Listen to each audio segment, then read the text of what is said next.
ನಮ್ಮ ಮಂಜಣ್ಣ ಅವರ ಸೇವೆ ನಿಜಕ್ಕೂ ತುಂಬ ಇದು. ಯಾಕಂದರೆ ನಮ್ಮ ನೆಂಟರಾದ್ರೂ ನಾವು ಭಾಳ ಯೋಚನೆ ಮಾಡೋ ಪರಿಸ್ಥಿತಿ. ಇಂಥ ಇದರಲ್ಲಿ ಒಂದು ಫೋನ್ ಮಾಡಿದ ತಕ್ಷಣ ಅನಾಥರಿಗೆ ಆಗಲಿ ಯಾರಿಗೆ ಇರಲಿ ಕರ್ಕೊಂಡು ಬಂದು ಆಸ್ಪತ್ರೆಗೆ ಸೇರಿಸಿ ಅವ್ರು ಟ್ರೀಟ್ಮೆಂಟ್ ಕೊಡ್ತಾರೆ.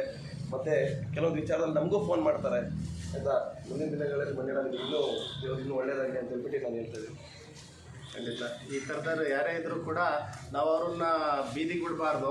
ನಾವೆಲ್ಲರೂ ಕೂಡ ಈ ಥರದ ವ್ಯಕ್ತಿಗಳಿಗೆ ಸಹಾಯ ಮಾಡೋಣ. ಯಾಕೆಂದರೆ ಈ ಪ್ರಪಂಚದ ಮೇಲೆ ಯಾವುದೂ ಶಾಶ್ವತ ಅಲ್ಲ. ಐಶ್ವರ್ಯ, ಹಣ, ಅಧಿಕಾರ, ಅಂತಸ್ತು ಅಥವಾ ಇನ್ನೊಂದು ಸೌಂದರ್ಯ ಯಾವುದೂ ಶಾಶ್ವತ ಅಲ್ಲ. ಆದ ಕಾರಣ ನಾವು ಅವರೊಟ್ಟಿಗೆ ಹುಟ್ಟಿದ್ದೀವಿ, ಅವರು ನಮ್ಮೊಟ್ಟಿಗೆ ಹುಟ್ಟಿದ್ದಾರೆ. ಆ ಮಾರ್ಗದಡಿಯಲ್ಲಿ ನಾವೆಲ್ಲರೂ ಸಾಗೋಣ. ಅಂಥದ್ರಲ್ಲಿ ನಮಗೆ ಈಗಾಗಲೇ ಹಲವಾರು ಪ್ರಶಸ್ತಿ, ಇವತ್ತು ಬೆಳಿಗ್ಗೆ ನನಗೊಂದು ಪ್ರಶಸ್ತಿಗೆ ಇದು ಮಾಡಿದ್ದಾರೆ, ಅನಾಥ ಬಂಧು ಅಂತೇಳಿ.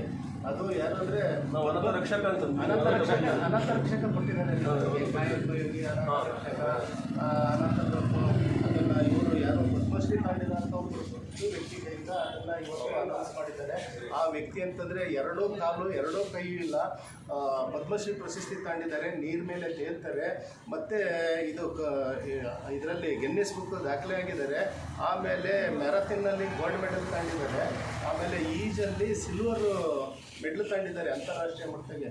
ಅಂಥ ವ್ಯಕ್ತಿ ಕೈಯಿಂದ ನಮಗೆ ಇವತ್ತು ಅನಾಥ ಬಂಧು ಅಂತೇಳಿ ಕೊಡ್ತಾ ಇದ್ದಾರೆ. ಅದಕ್ಕೆ ಈ ಥರದವರಿಗೆ ನಾವು ಒಬ್ಬರೇ ಮಾಡೋದಲ್ಲ, ನಿಮ್ಮೆಲ್ಲರ ಕೈಯಿಂದ ಸಹಕಾರ ಮಾಡೋತ್ತಿಗೆ ಇಂಥದ್ದು ಮಾಡ್ತಾ ಇದ್ದೀವಿ. ಯಾರನ್ನೂ ಕೂಡ ನಾವು ನಿರ್ಲಕ್ಷಿತರು ಅಂತೇಳಿ ಕೈ ಬಿಡೋದು ಬೇಡ. ಎಲ್ಲರೂ ಇದೇ ರೀತಿ ಒಟ್ಟಿಗೆ ಮಾಡ್ತಾ ಈ ತರೀಕೆರೆ ಅಂತಂದರೆ ಯಾವುದೇ ಊರಿಂದ ಬಂದವ್ರನ್ನ ರಕ್ಷಣೆ ಮಾಡ್ತಾರೆ ಅನ್ನೋ ಒಂದು ಹೆಸರು ಈ ತರೀಕೆರೆ ಬರಲಿ ಅಂತೇಳಿ ಈ ಸಂದರ್ಭದಲ್ಲಿ ಹೇಳ್ತಾ ನಾನು ಇವರಿಗೆ ಕರ್ಕೊಂಡು ಹೋಗ್ತೇನೆ.